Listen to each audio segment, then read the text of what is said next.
Mon premier souvenir d'école, ça a été la pâte à modeler. J'étais en maternelle et j'avais à peu près 8 ou 9 ans. On est venu en vacances dans la Drôme avec mes parents et j'ai découvert l'univers des santons.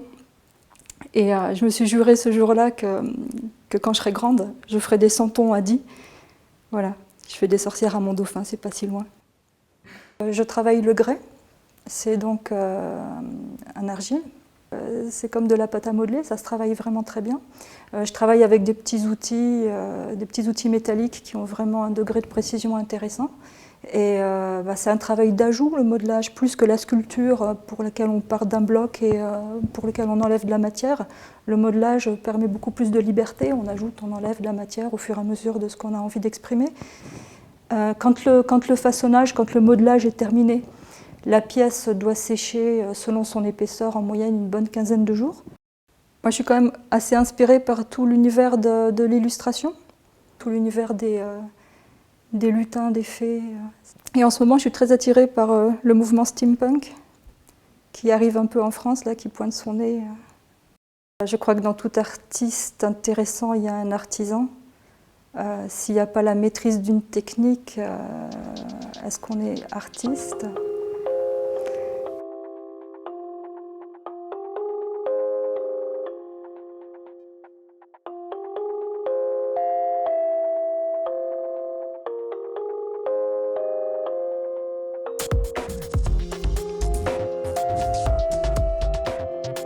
Ici, je m'occupe de la fabrication des jouets en bois. J'étais menuisier en bâtiment et après, quelques années plus tard, j'avais envie un peu de changer, de quitter le bâtiment et faire quelque chose de plus sympa, on va dire. C'est plus plaisant parce qu'on fait quand même des jouets, donc c'est vrai que c'est... du coup, moi, je reste un gamin, quoi. On sort du quotidien, on n'est pas tous les jours en train de faire la même chose. On a un savoir-faire, donc le but c'est de travailler à la main. Tout est fait à la main. Il faut rester très vigilant, on travaille avec des machines qui sont bien sûr très dangereuses, donc il faut vraiment déjà premièrement faire attention à ça, donc rester toujours vigilant. Ensuite, il faut être précis, il faut être minutieux.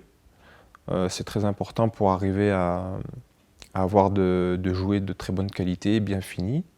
Et bien sûr, il faut également être passionné parce que si on n'est pas passionné, on n'y arrivera pas. Le métier, il s'apprend aussi un petit peu sur le tas et je pense que c'est aussi un peu en faisant qu'on apprend. Mais je pense que moi, j'en apprends quasiment tous les jours. Oui. Vraiment, ce qui va nous stopper, ce sera notre imagination. Mais à partir du moment où on a une imagination qui est débordante, on peut s'amuser à faire tout ce qu'on veut.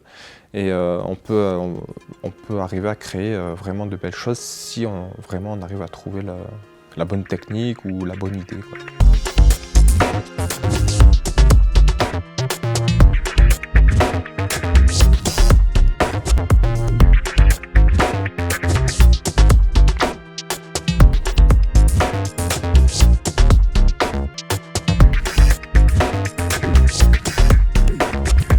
Je suis vitrailliste, plasticienne vitrailliste. Je travaille sur des projets qui sont un petit peu à cheval entre l'artisanat et l'artistique. Chaque œuvre demande plus ou moins un travail de graphisme. Voilà. Donc au départ, il y a un gabarit qui est fait. Après, à partir de l'étain, on peut plus ou moins s'éloigner du graphisme de départ. Donc en fait, je travaille souvent au jugé. Je veux pas trop, je veux garder quelque chose de très organique ou végétal. J'ai une petite molette, comme une sorte de diamant qui raye mon verre et ensuite c'est avec les vibrations et la pince et la sensation, je le coupe sur ma rayure.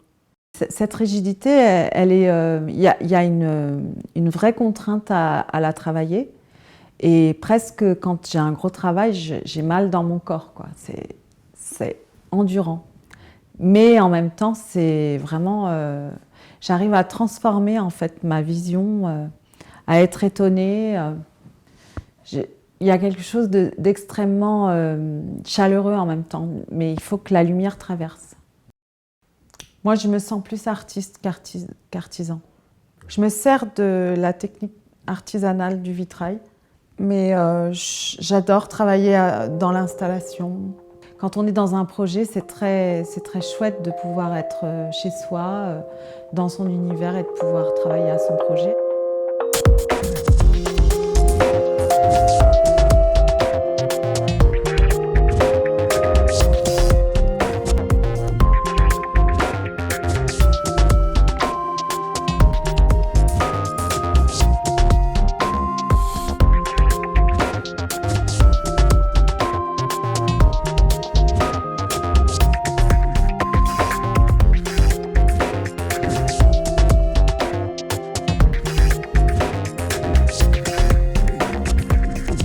J'ai aucune idée de comment je suis venue de comment j'ai connu le tournage sur bois.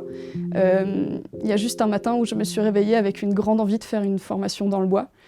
Peut-être vaguement parce que mon métier ne me convenait pas vraiment 100%. Ce qui m'intéressait dans le tournage, c'était la rapidité d'action sur chaque pièce. C'est-à-dire que pour passer du bois brut à l'objet fini, tu peux faire ça en quelques heures seulement. Un travail de menuisier, tu as déjà beaucoup plus de matériel. Et surtout un temps beaucoup plus long sur chaque pièce. Moi, ce qui m'intéressait, c'est de faire du petit objet à usage quotidien. En fait, je choisis mes matériaux en fonction de l'objet final, c'est-à-dire que, par exemple, quand je travaille sur de la vaisselle, il me faut du bois qui soit déjà bien sec pour être sûr qu'il ne bouge pas dans le temps. Donc pour tous les autres objets qui n'ont pas les mêmes contraintes techniques, je vais pouvoir aller chercher des arbres sur pied. Il y a pas mal de vieux agriculteurs qui entretiennent plus les vergers, donc je me pointe là-bas avec une tronçonneuse et avec une proposition pour l'agriculteur. Et généralement, après passer la phase où ils rigolent bien de voir une fille avec une tronçonneuse, généralement ils sont plutôt contents de me voir au boulot et surtout contents de voir le résultat parce que je peux aussi leur montrer ce qu'est devenu l'arbre. Ce que je préfère, c'est ce par quoi j'ai commencé, c'était vraiment les bols. Les bols et les assiettes. Creuser un bol tout bête et réfléchir à la courbe, qu'elle soit le plus tendue, le plus tirée possible, ça c'est quelque chose qui... Je ne sais pas pourquoi, je peux faire des séries d'une trentaine de bols et je vais adorer chaque bol que je vais sortir.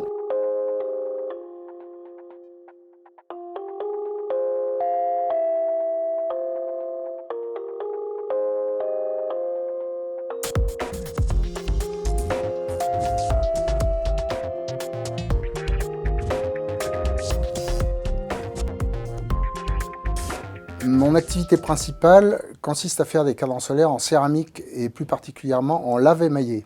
Alors pourquoi j'utilise la lave émaillée? Parce que je peux garantir aux clients que c'est un matériau qui ne craint absolument rien à l'extérieur. La plupart des gens connaissent la lave émaillée sous forme de table d'orientation. Et donc ces cadrans solaires sont calculés pour la façade qui doit le recevoir. Et évidemment, le client en profite pour choisir tout ce qu'il désire au niveau décor. Il choisit le format, le décor, les couleurs, tout, la devise. Il faut comprendre que c'est un repère cosmique sur la maison. C'est-à-dire que c'est un peu comme si vous matérialisez un style, le style en fait c'est un axe, parallèlement à l'axe des pôles de la Terre. Vous construisez sur votre maison un système cosmique. Et ce système cosmique va vous donner l'heure qu'il est. Voilà. Donc il y a le côté mesure qui se greffe sur le côté artistique. C'est intéressant parce que ça fait appel à beaucoup de techniques différentes. Dans le cadran solaire se trouve résumé à la fois un côté technique et un côté artistique. Et poétique aussi, on peut dire, avec la devise qui est souvent intéressante. Et c'est certainement un bon résumé de ce que je sais faire, c'est-à-dire de ce qui me plaît aussi.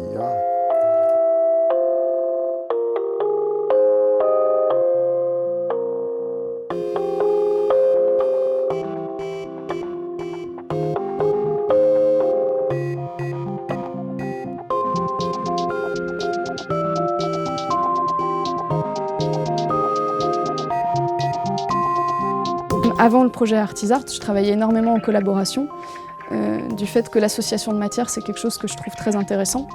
Le bilan est très positif pour ce qui touche aux échanges avec les artisans. Je ne suis pas quelqu'un qui me complaît dans le fait de travailler seule. J'adore travailler à plusieurs disciplines.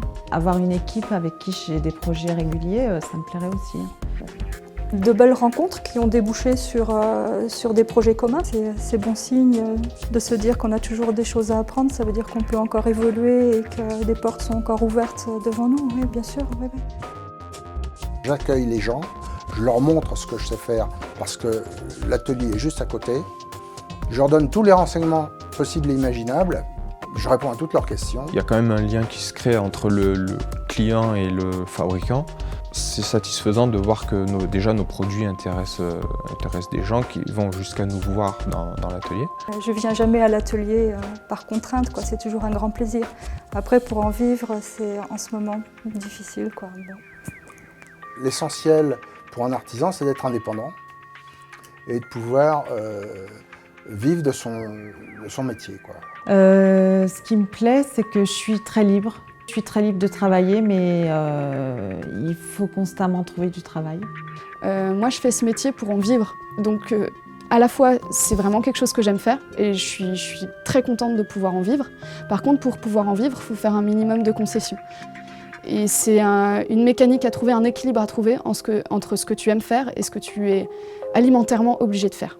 Donc il y a des côtés chiants, mais en même temps, c'est très rigolo. C'est un peu l'aventure aussi.